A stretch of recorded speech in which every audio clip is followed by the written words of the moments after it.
Picture this. The year is 2001. In Indonesia's Riau province, the air is thick and wet. The jungle hums with life. For centuries, this rainforest stretched endlessly, an emerald ocean so vast it seemed indestructible. But tonight, the silence feels wrong. Somewhere beyond the tree line, a low growl rumbles, the sound of a chainsaw starting in the dark. Imagine a map of this forest. Now drag your finger across a piece the size of Singapore and erase it. Not once, not twice, but every single week. That's not a statistic. That's a wound. Cut again and again into the earth's green skin. On the edge of what's left stands a village holding the memory of the world that used to be. Pak Yudi, the headman, has watched this land breathe for generations. But tonight he stands outside his wooden house, staring toward the flicker of distant lights. The machines have come again. He remembers the first day the company men arrived. They didn't bring guns. They brought smiles sharp enough to cut. They waved a check, 1 billion rupiah, that glittered like salvation. They promised us everything, Pak Yudi says, his voice low, like distant thunder. A road for the children, a school at the village's heart. He traces a trembling finger over an old map on his wall. Where there were once twisting rivers and cathedral-like trees, there are now perfect cold rectangles. The marching rows of oil palm. The check? It bounced. The road, a lie. The school, still just a whisper. And the forest, gone. Pak Yudi's story isn't an isolated tragedy. It's part of a pattern so vast it feels invisible, like a shadow swallowing the country whole. Palm oil has become the ghost in our lives, present in nearly everything but rarely seen. It was in the soap you used this morning, in the margarine on your toast, in the chocolate bar that snapped clean in your hand. It hides in lipsticks, shampoos, cleaning sprays, even in biofuels powering cars on the other side of the world. Global demand didn't just grow, it exploded, tripling in 20 years. And Indonesia didn't just answer that demand, it dominated it. Perfect tropical weather, harvests all year long, and land so cheap it might as well have been free, if you knew which palms to grease. Rules could be bent, erased, or rewritten. But the story didn't begin with soap or chocolate. It began decades earlier, in the late 1960s, when a single man decided a nation's forests were his personal treasure chest. General Suharto seized power in 1967, promising a new order. To a country fractured by political violence and economic despair, it sounded like salvation, stability, progress, modernization. But Suharto's version of progress carried a quiet threat: absolute control. And his fuel was the rainforest itself. Sumatra and Borneo, two of the most biodiverse places on Earth, were not wonders to be cherished, but assets to be liquidated. He started carving the country's forests into concessions, formerly called hak pengusahaan hutan. These were not sold to the highest bidder. They were given to family, generals, and a circle of businessmen who understood the unspoken rule. Their success was tied to his power. Hundreds of thousands of hectares vanished with the stroke of a pen. Villages like Pak Yudi's weren't even afterthoughts. They were obstacles. Decades later, when Suharto's dictatorship crumbled, many believed the nightmare had ended. But here's the twist. The corruption didn't die, it mutated. The power that had been locked in one man's fist shattered into 1,000 grasping hands. District chiefs, provincial governors, local strongmen, each one carving out a fiefdom, each ready to sell a permit for the right price. The old dynasties, the Suharto-era tycoons, kept their empires. But out of the chaos rose new predators, nimble businessmen who mastered the dark art of backroom deals and sudden betrayals. They didn't need tanks or soldiers. They needed signatures, influence, and timing. And while they celebrated under chandeliers in Jakarta's hotels, people like Pak Yudi paid the price. Children walked farther for clean water as streams clogged with silt. Old hunting trails vanished beneath roads built for logging trucks, not promises. At night, he lay awake, listening to the distant growl of machines that never slept. By the early 2000s, the transformation was total. Palm oil wasn't just a crop, it was a multi-billion-dollar jackpot. It bought politicians, it bent laws, it reshaped global supply chains. Boycotting it? Almost impossible. Palm oil is in your bathroom, your kitchen, your car, your skin. It's everywhere, and the suspense isn't over. The forests still burn, the promises still echo, and Pak Yudi's story, his quiet warning, still hangs in the humid night air. This isn't the past. It's happening again. It started with a blueprint for extraction, a ruthless two-step process refined over decades. Step 1, clear-cut the rainforest. Fell the hardwood giants that had stood for centuries, their trunks worth fortunes on the global market. The timber fed a hunger half a world away for plywood, for furniture, for quick cash. In weeks, the canopy would be stripped bare, leaving nothing but a scar. Step 2, don't let that scar sit idle. By the 1980s, global demand for vegetable oils was climbing, and a new obsession was taking hold: palm oil. The once pristine forest, now degraded and empty, became the foundation for sprawling plantations. Palm oil was perfect for this model. Cheap to grow, easy to process, endlessly in demand. This was the moment when Indonesia's great conglomerates were born, not as ordinary businesses, but as political economic organisms fused to the state. Men who would become titans of industry emerged from this system. Liem Sio Leong of the Salim Group, Eka Cipta Wijaja of Sinar Mas. Their empires were not built on innovation or open markets, but on connections, whispered deals in Jakarta's palaces. The Suharto government, cheered on by international institutions like the World Bank, wrapped this expansion in noble language. Palm oil was framed as a miracle crop, a way to develop remote villages, lift families from poverty, and fill Indonesia's coffers. But behind the mask, the private sector, shielded by political power, was being primed for a gold rush. For 3 decades, the rules were simple and brutal. Your most valuable asset wasn't your business plan or capital. It was your loyalty to Jakarta's palace. For 32 years, Suharto's new order felt unshakable.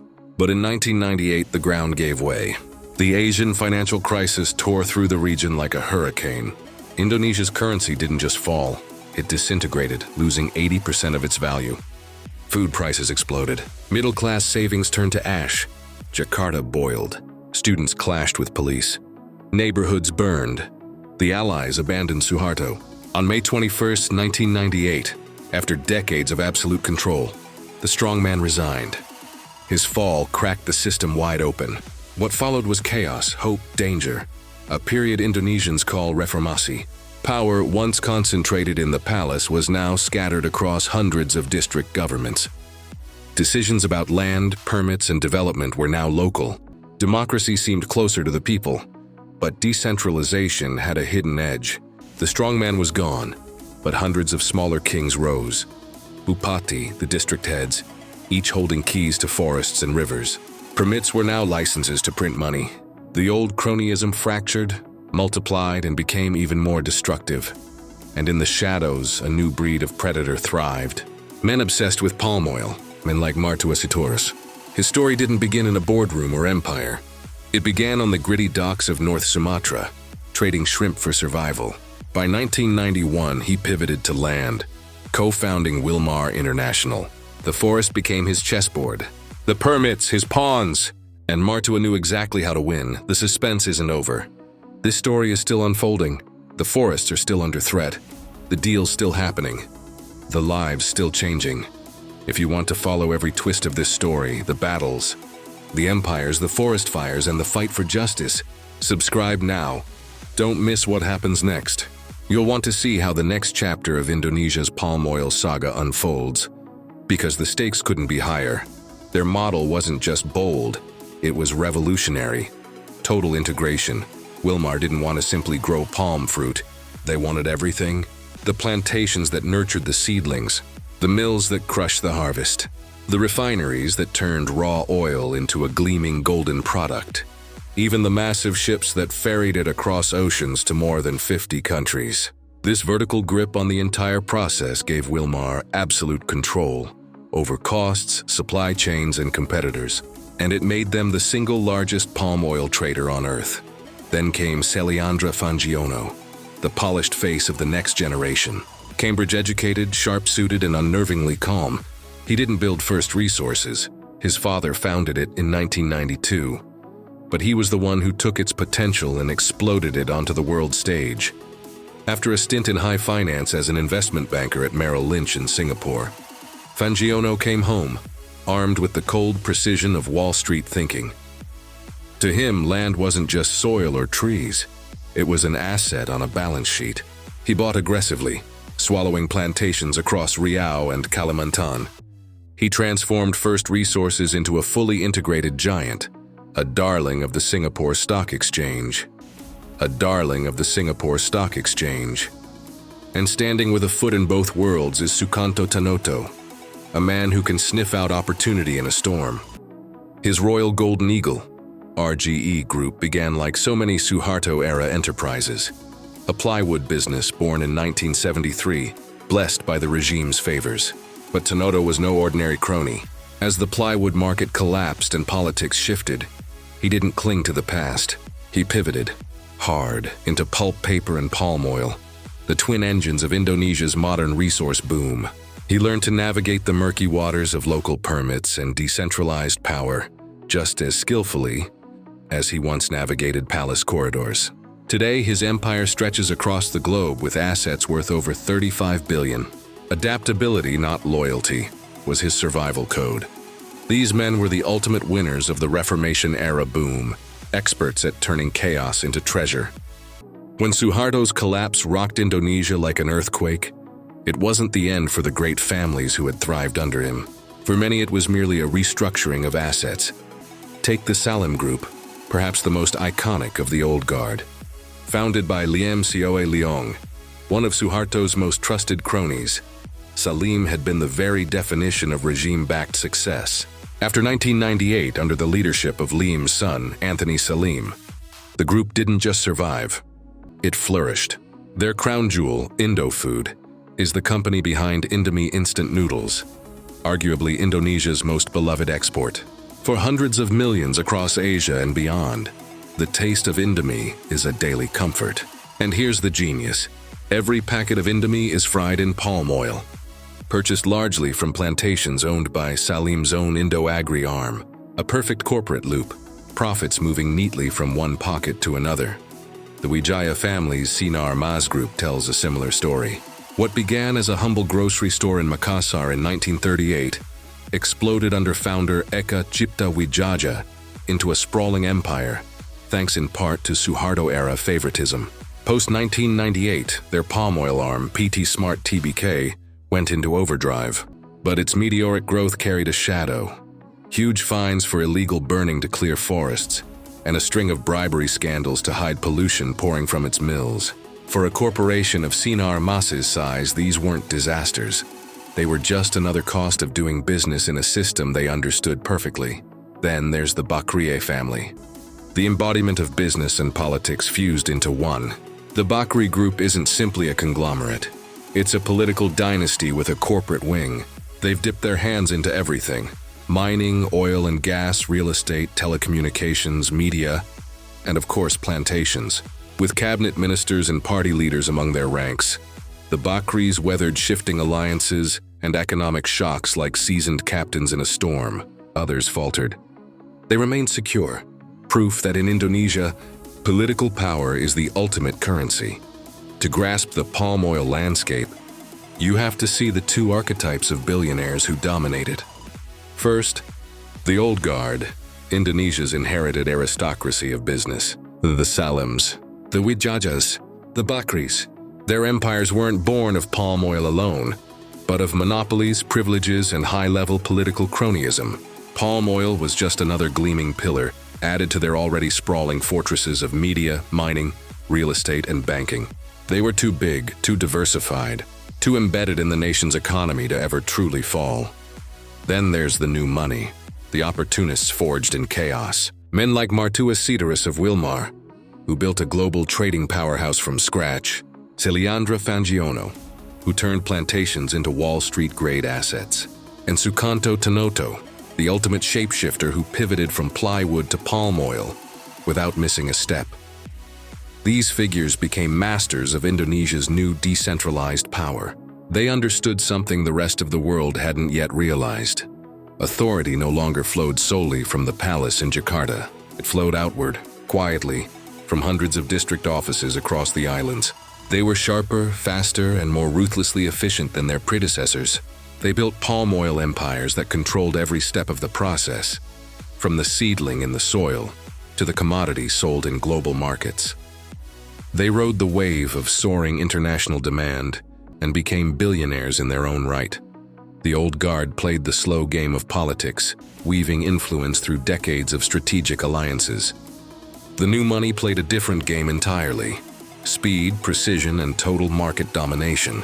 It often starts quietly in a provincial government office. A representative from a palm oil company meets with the district head, the bupati. For the right price, a briefcase of cash, or the quiet funding of an election campaign, the pen is lifted, a signature scribbled, and just like that, tens of thousands of hectares of legally protected forest or community land are rezoned for corporate use. Next comes the paperwork. Indonesian law requires an environmental impact assessment, an AMD, before a plantation can be developed. In theory, this assessment is a safeguard designed to prevent environmental catastrophe. In practice, it is often a fiction. Reports are filed months, sometimes years, after bulldozers have already arrived, reducing entire forests to ash.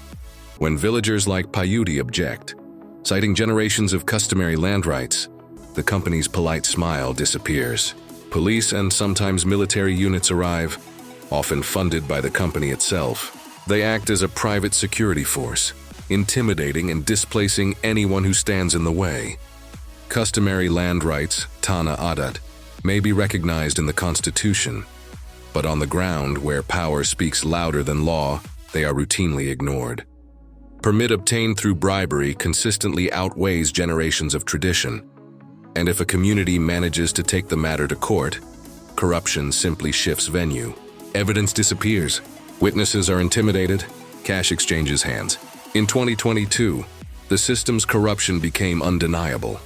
4 judges were caught taking bribes worth 60 billion rupiah, tasked with delivering favorable verdicts for giants like Wilmar, Perkebunan Hijau, and Musim Mas, accused of illegally exporting crude palm oil during a domestic shortage. The judges were jailed, but the companies continued shipping containers worldwide. Justice punished the players, not the game itself. Pak Yudi's village, once living in harmony with Bukit Tegulu National Park, is gone. The critically endangered Sumatran tigers are gone. The rattan gardens, the plots villagers harvested to pay for weddings, school fees, daily life, are gone. They came with chainsaws at 2 a.m., Party remembers. What could we do? This story is repeated across Kalimantan, Papua, and Sulawesi. Indigenous Dayak communities file maps of their land on Monday, only to watch bulldozers arrive on Tuesday, backed by police. Those who avoid full displacement often end up as laborers on the very plantations that consumed their farms. Promises of prosperity rarely materialize.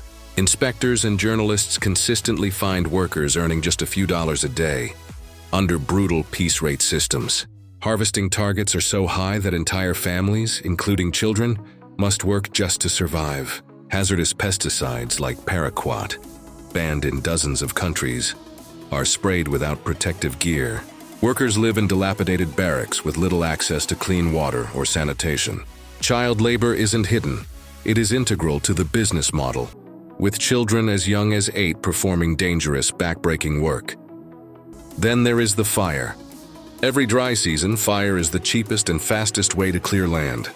In 2015, an El Niño-fueled drought turned this annual practice into catastrophe. A thick yellow-brown haze from burning peat forests blanketed Southeast Asia for months. Over 500,000 people in Indonesia were treated for respiratory infections. Schools shut. Neighboring Singapore and Malaysia were choked by the smoke. The World Bank estimated the economic toll at $16 billion, more than Indonesia earned from all palm oil exports that year. The haze didn't just fill lungs, it burned a hole in the nation's pocket. The head of the Indonesian Meteorology Agency called it a crime against humanity. But amid this devastation, stories of resistance emerge. Ordinary people perform extraordinary acts. In Seruan, Central Kalimantan, a farmer named Rukia refused to surrender her ancestral lands. Not a lawyer, not a politician, just determined. She rallied 300 households with handheld GPS devices, painstakingly mapping ancestral forests to create legal evidence ignored by the state. After 9 grueling years, they won. 12,000 hectares returned to the community.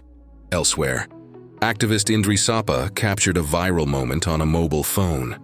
A local Bupati's aide casually counting stacks of bribe money from a plantation company. The video spread like wildfire, sparking national outrage. Law enforcement could not ignore it. Bupati went to jail. Investigative journalists have also joined the fight.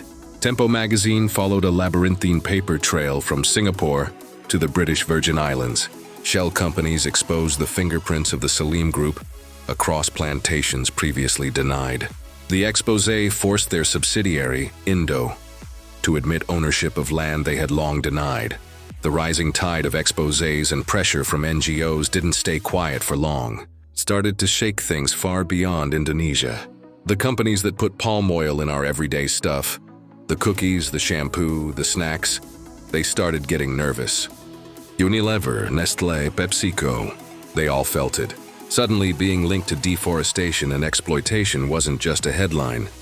It was a risk to their reputation. They cut ties with the worst offenders. They started shouting about NDPE policies. No deforestation, no peat, no exploitation. Deforestation, no peat, no exploitation. And for the palm oil giants, this hurts where it really matters. Money. Losing access to Europe, North America, those premium markets. That's not just a headache. That's a threat to the empire itself. One small win here, one court victory there. It might seem tiny compared to the scale of this industry, but add them together and even the giants start to shake. Even in courts long famous for corruption, a flicker of hope appeared. 2024, Indonesia's Supreme Court blocked a massive palm oil expansion in Papua. Forests the size of Jakarta were saved, and it happened because of the Ayu tribe. Ordinary people sitting in court, speaking about their forest as their life, their identity, their home. They didn't just file a paper. They reminded the system what mattered. Palm oil itself isn't evil. It's a miracle crop, cheap, productive, and land efficient. Do you want the same amount of oil from soy? You'd need 10 times the land. The crime wasn't in the soil or the seeds. It was political. The system was built under Suharto, warped in the chaos of reformasi. Indonesia's forests, its rivers, its air. They weren't sacred. They were negotiable, a commodity, tradable for political favor, for cash, for power, for short-term profit and a seat at the table. Indonesia sold its forests. It sold its clean air. It sold the rights of its poorest citizens. And who collected the winnings? A handful of families, old money and new money alike, scooping up vast fortunes while the rest of the country and the world paid the cost. Now a new chapter is starting. These families, the same ones behind the destruction, are rebranding. Their glossy reports, their international speeches, they talk about green growth, sustainability, net zero targets. Everything looks perfect on paper. Smiling workers, clean forests, rivers that run free. But underneath, the machine is still there. Bribes still move easily. Customary land rights still mean little on the ground. The law still bends for the powerful while crushing the weak. Till that changes, all the promises are cheap words. The forests will keep burning. The people will keep losing. The money is already gone. The country is still paying for it. The story is messy. It's devastation and resistance at the same time. Tigers driven from their homes. Rivers are clogged. Villages uprooted. And yet people fight back. Farmers mapping their lands with GPS. Activists filming corruption on phones. Journalists chasing shell companies across continents. In the cracks, courage appears. In the chaos, hope sparks. Palm oil is still a crop of promise, but the system around it, built on greed and corruption, is a warning. If laws start protecting people, if companies stop cutting corners, if forests are treated as sacred, maybe then this story will change. Until then, the flames will rise, the haze will linger, and the money, the fortune is already gone. This is a story of contrasts, destruction and resilience, greed and courage, loss and hope. It's still being written. In forests, in courts, in the lives of those who refuse to back down. And maybe, just maybe, one day it will be a story of redemption. A story of redemption.